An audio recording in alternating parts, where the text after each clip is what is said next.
Very good morning everyone. मेरा नाम है सहदेव सिंह और आज हम पढ़ने वाले हैं अनुसूचित जातियों के लिए राष्ट्रीय आयोग नेशनल कमीशन फॉर एससी। तो जैसे कि हमें मालूम है हमारा देश डाइवर्सिटी है, विभिन्न जाति विभिन्न संप्रदाय वाले लोग यहाँ पे निवास करते हैं। क्योंकि भारत एक धर्मनिरपेक्ष राष्ट्र है। किसी धर्मनिरपेक्ष राष्ट्र होने का मतलब है कि किसी भी एक संप्रदाय के प्रति उसका झुकाव नहीं होगा। सभी धर्मों को, सभी संप्रदायों को एक समान दृष्टि से देखेगा। तो सबके लिए अलग अलग प्रावधान है। तो यहाँ पे अनुसूचित जाति जो एससी होते हैं उनके लिए एक कमीशन है, उनकी हितों की रक्षा के लिए, उनको सम्मान के लिए एक कमीशन का गठन किया गया है, जिसको नेशनल कमीशन फॉर एससी, अनुसूचित जातियों के लिए राष्ट्रीय आयोग।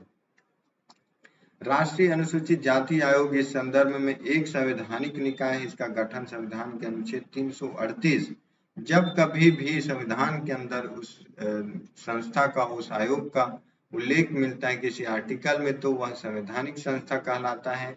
दूसरी ओर अन्य राष्ट्रीय आयोग जैसे राष्ट्रीय महिला आयोग 1992, राष्ट्रीय अल्पसंख्यक आयोग 1993, राष्ट्रीय पिछड़ा वर्ग आयोग 1993, राष्ट्रीय मानवाधिकार आयोग 1993, राष्ट्रीय बाल अधिकार संरक्षण आयोग 2007 आदि संवैधानिक आयोग न होकर सांविधिक आयोग है, क्योंकि इनकी स्थापना संसद के अधिनियम के द्वारा किया गया है। आयोग का उदय कब हुआ? मूलतः संविधान का अनुच्छेद 338 अनुसूचित जातियों एवं जनजातियों के विशेष अधिकारी की नियुक्ति का उपबंध करता है, जो अनुसूचित जातियों एवं अनुसूचित जातियों की जनजातियों के संवैधानिक संरक्षण से संबंधित है। सभी मामलों का निरीक्षण करे तथा उनसे संबंधित प्रतिवेदन राष्ट्रपति के समक्ष प्रस्तुत करे, उसे अनुसूचित जाति एवं जनजाति आयुक्त कहा जाएगा तथा उसे उक्त कार्य सौंपे जाएंगे। तो जो भी जनजाति है, अनुसूचित जाति और जनजातियों की संवैधानिक रक्षा के लिए, उनको शोषण मुक्त करने के लिए, उनके अधिकारों की रक्षा के लिए एक कमीशन का गठन किया गया। 1978 में सरकार ने एक संकल्प के माध्यम से अनुसूचित जातियों एवं जनजातियों के लिए गैर सांविधिक बहुसदस्यीय आयोग की स्थापना की। तथापि अनुसूचित जाति एवं जनजाति आयुक्त का कार्यालय भी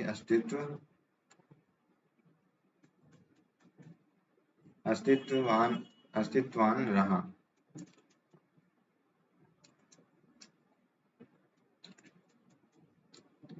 1987 में सरकार ने एक अन्य संकल्प के माध्यम से आयुक्त के कार्यों में संशोधन किया तथा आयोग का नाम बदलकर राष्ट्रीय अनुसूचित जाति एवं जनजाति आयोग कर दिया। बाद में 1990 के 65वें संविधान संशोधन अधिनियम के द्वारा अनुसूचित जातियों एवं जनजातियों के लिए एक विशेष अधिकारी के स्थान पर एक उच्च स्तरीय बहुसदस्यीय राष्ट्रीय अनुसूचित जाति एवं जनजाति आयोग की स्थापना की गई।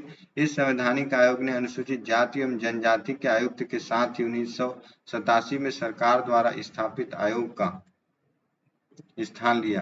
पुनः 2003 में 89वें संविधान संशोधन अधिनियम के द्वारा इस राष्ट्रीय आयोग को का 2 भागों में विभाजन कर दिया गया तथा राष्ट्रीय अनुसूचित जाति 2003 में अलग अलग कर दिया गया। अनुसूचित जाति के लिए, अनुसूचित जनजाति के लिए अलग 338 के तहत अनुसूचित जाति आयोग और 338 का के तहत अनुसूचित जनजाति आयोग, 2 नामक आयोग बनाए गए।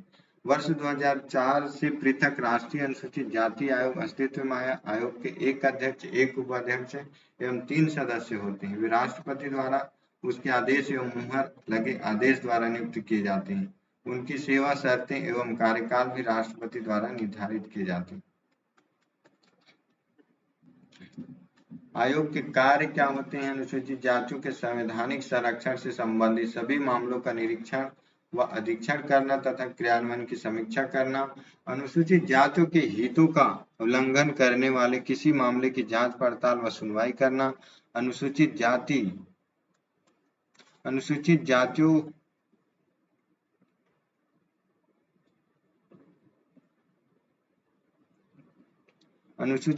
के सामाजिक आर्थिक विकास से संबंधित योजनाओं के निर्माण में सहभागिता निभाना एवं उचित परामर्श देना एवं संघ शासित प्रदेशों एवं अन्य राज्यों में उनके विकास से संबंधित कार्यों का निरीक्षण एवं मूल्यांकन करना।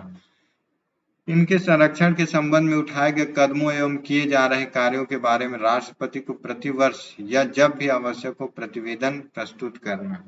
इन संरक्षात्मक उपायों के संदर्भ में केंद्र एवं राज्य सरकार द्वारा उठाए गए कदमों की समीक्षा करना एवं इस संबंध में आवश्यक सिफारिशों तथा अनुसूचित जातियों के सामाजिक आर्थिक विकास एवं लाभ के लिए प्रयास करना। यदि राष्ट्रपति आदेश दे तो अनुसूचित जातियों के सामाजिक आर्थिक विकास हेतु के संरक्षण और संवैधानिक संरक्षण से संबंधित सौंपे गए किसी अन्य कार्य को संपन्न करना। तो आयोग जो है अनुसूचित जाति के लिए उनके हेतु उनके संरक्षण उनके अधिकार के लिए काम करेगा। उनसे अगर कोई शिकायत आएगी तो उनकी सिफारिश उनके लिए योजनाओं की सिफारिश करेगा। अगर राष्ट्रपति परमिशन दे तो फिर उनके क्रियान्वयन का भी कार्यों को संपन्न करेगा। आयोग का प्रतिवेदन आयोग अपनी वार्षिक रिपोर्ट राष्ट्रपति को प्रस्तुत करता है। वह जब भी उचित समझे अपनी रिपोर्ट दे सकता है। यहाँ पे क्वेश्चन फंसा सकता है कि आयोग अपनी रिपोर्ट संसद को प्रस्तुत करता है, लेकिन नहीं, यहाँ अपनी रिपोर्ट राष्ट्रपति को प्रस्तुत करता है। राष्ट्रपति इस रिपोर्ट को संबंधित राज्यों के राज्यपालों को भी भेजता है। उस राज्यों के विधानमंडल के समक्ष रखवाएगा और उसके साथ राज्य के संबंधित सिफारिशों पर किए गए जाने वाले प्रत्याशित कार्यवाही, यदि कोई ऐसी सिफारिश अस्वीकृति की गई है तो अस्वीकृति के कारणों को स्पष्ट करने वाले का ज्ञापन भी होगा।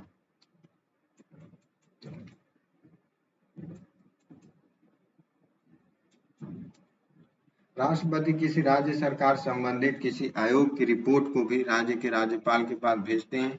राज्यपाल इसे आयोग की सिफारिशों पर की गई कार्यवाही का उल्लेख करते हुए ज्ञापन के साथ राज्य विधानमंडल के समक्ष रखते हैं।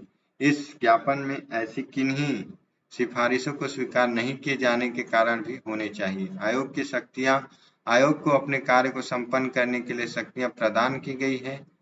जब आयोग किसी कार्य की जांच पड़ताल कर रहा है या किसी शिकायत की जांच करता है तो दीवानी न्यायालय की शक्तियां प्राप्त होती है, जहां याचिका दायर की जा सकती है तथा विशेष निम्नांकित मामलों भारत के किसी भी भाग में किसी व्यक्ति को समन करना और हाजिर कराना तथा शपथ पर उसकी परीक्षा करना, किसी दस्तावेज को प्रकट और पेश करने की अपेक्षा करना, शपथ पत्रों पर साक्ष्य प्रकट करना, ग्रहण करना, किसी न्यायालय या कार्यालय से किसी लोक अभिलेख या उसकी प्रति की अपेक्षा करना, साक्ष्यों और दस्तावेजों की परीक्षा के लिए समन निकालना।